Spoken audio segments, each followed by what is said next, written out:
चिड़ैया उड़ी बाज उड़े लाला बा, अब न चिड़ैया उड़ी बाज उड़े लाला बा, राज का सोना हो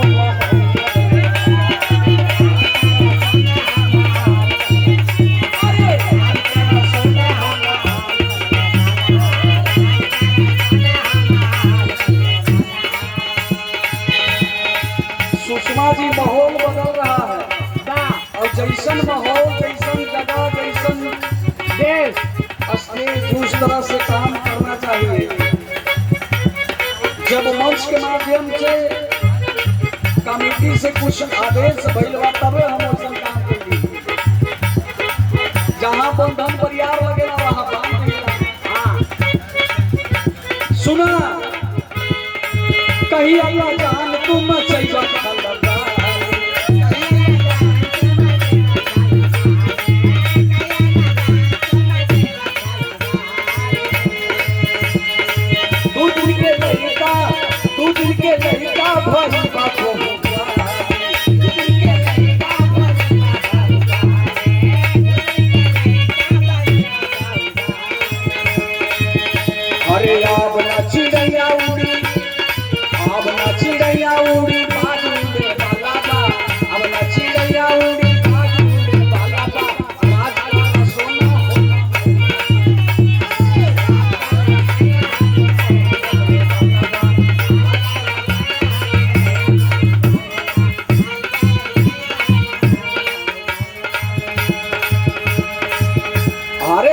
चाहिए बिजुली सखिया साथ गई सैया जी हमार।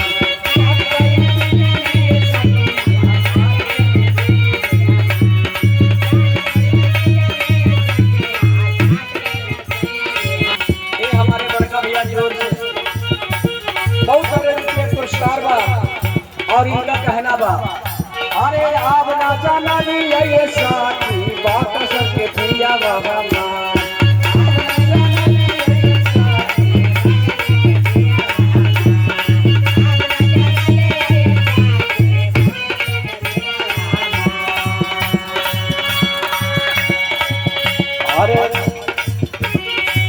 ये हमारे बड़े भाई बक्सर के फरमाइश के ले रहे हैं, इसलिए कहना था।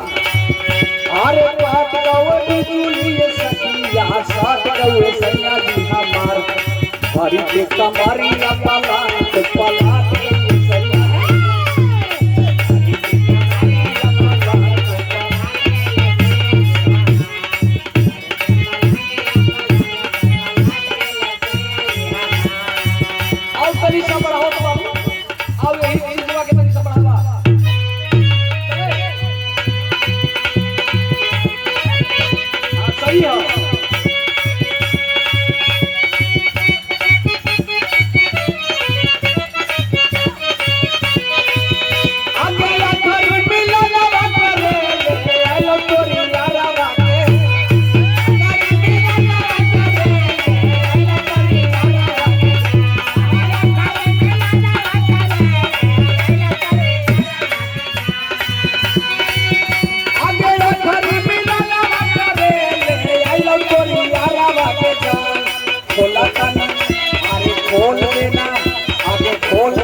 करके और जब अपने पियवा के साथ, अपने दुल्हा के साथ ससुराल जात रही तो बचपन के दोस्त आ करके कहा था कि तनी सा शीशा वाला जो कार वाला शीशा बा ओके गिरा दा।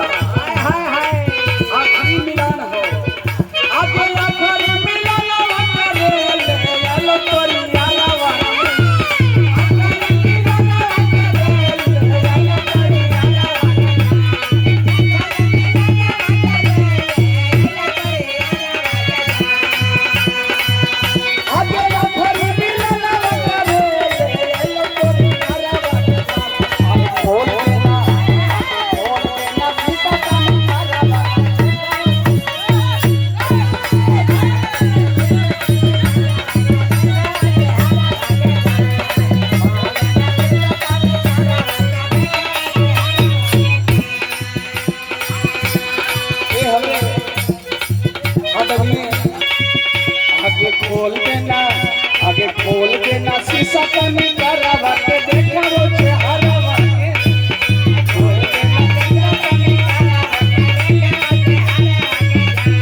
बासुका से कहे आगे पान सब पर मैं